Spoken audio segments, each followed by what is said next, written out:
আজকের দিনটা ছিল কিন্তু আমাদের জন্য খুব স্পেশাল।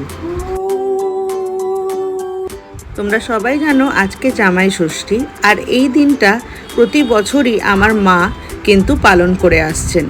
যখন মা আগে আমাদের এই দিনটা পালন করতেন তখন নিজে হাতেই সে রান্না করে প্রতিটা নিয়ম মানতেন, কিন্তু বয়স বাড়ার সাথে সাথে আর শরীর সাথ না দেওয়ায় মা কিন্তু এখন আমাদের নিয়ে চলে যান বিভিন্ন রেস্টুরেন্টে। যদিও বা মা এটা মন থেকে চান না, নিজেই করে দিতেই চান রান্না বান্না, কিন্তু আমরা কখনোই মাকে এটা অ্যালাউ করি না।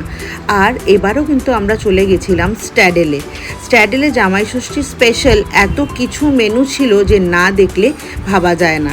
যারা আমার মায়ের মতো মায়েরা আছেন, জামাইদের নিজে হাতে করে খাওয়াতে পারছেন না, তারা কিন্তু স্ট্যাডেলে গেলে একদমই মন খারাপ করবেন না। কেননা এখানে ছিল ভাজার থালি থেকে শুরু করে ফল থেকে, আমের পায়েস থেকে, দই থেকে, মানে যেই জিনিসগুলো জামাই ষষ্ঠীতে সব থেকে বেশি লাগে সেই সব জিনিস জামাইয়ের থালা প্লাস জামাইদের সব পছন্দের খাবার।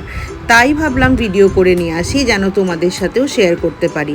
আর অ্যাম্বিয়েন্সটা ছিল ভীষণ সুন্দর করে সাজানো, আর প্রত্যেকটা খাবার কিন্তু ছিল ভীষণ টেস্টি। কি ছিল না বলো, চিকেন বিরিয়ানি, মাটন, ফিশ, চিংড়ি পাতুরি, ভেজিটেবলস তো আগেই তোমাদের আমি বলেছিলাম, স্যুপ, ডেজার্ট, মাছের মাথা দিয়ে ডাল, মানে বাঙালি খাবার থেকে শুরু করে ইন্ডিয়ান, চাইনিজ সব কিছু। মানে কোন জামাইয়ের কোনটা পছন্দ তো ওরা বুঝতে পারেনি, এই জন্য বোধহয় ওরা সব রকম খাবারই করে দিয়েছে, জানো শাশুড়িদের মন খারাপ না হয় যে আমার জামাইয়ের ফেভারিট খাবারটা আমি এসে এখানে পেলাম না। আর ডেজার্টের তো কোনো তুলনাই হবে না। আর ছিল জামাই ষষ্ঠী স্পেশাল কেক, যেটা নাকি আমাদের কাটতে খুবই মন খারাপ হচ্ছিল, কিন্তু ওরাই আমাদের ইনসিস্ট করলেন যেন আমরা টেস্ট করি। আর ছিল আইসক্রিম।